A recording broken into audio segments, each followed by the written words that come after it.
모텔에서 아기를 낳고 살해한 뒤 달아난 20대 여성이 경찰에 붙잡혔습니다.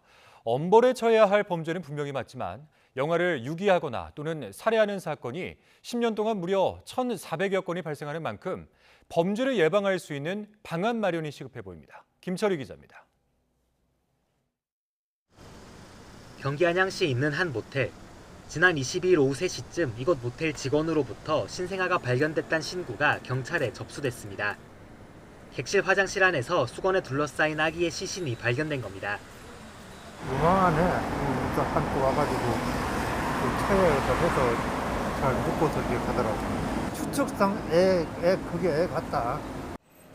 모텔에서 아기를 낳고 살해한 20대 여성 A씨가 도주한 지 8시간 만에 서울의 다른 모텔에서 체포됐습니다. A씨는 경찰 조사에서 아이를 낳은 뒤 입과 코를 막아 질식시켜 숨지게 했다고 진술한 걸로 전해졌습니다.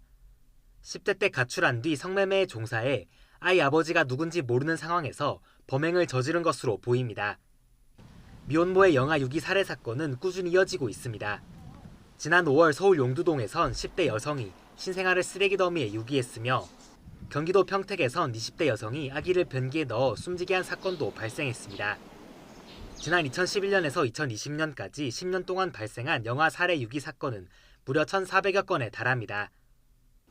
범죄 자체에 대한 책임은 반드시 물어야 하지만 범죄를 막기 위한 사회적 안전망도 다시 짚어봐야 한다는 지적이 나옵니다.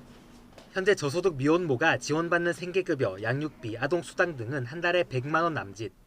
아이를 두고 일을 할 수도 없는 상황에서 2인 최저 생계비 195만 원엔 한참 못 미칩니다. 사회적으로 고립된 미혼모들에겐 부서별로 흩어진 지원 정보에 접근하는 것도 쉬운 일이 아닙니다. 어린 친구들 있잖아요. 10대. 이런 친구들이 지원 정보를 잘 못 찾고 사회 관계가 좀 약한 친구 사람들, 성매매 여성들은 힘들죠. 뭐 지원을 챙기질 못하니까. 미혼모들이 좀 더 촘촘하게 짜인 사회적 안전망에 들어올 수 있게 접근성을 높일 수 있는 방안을 다각적으로 고민해야 할 시점입니다. YTN 김철입니다.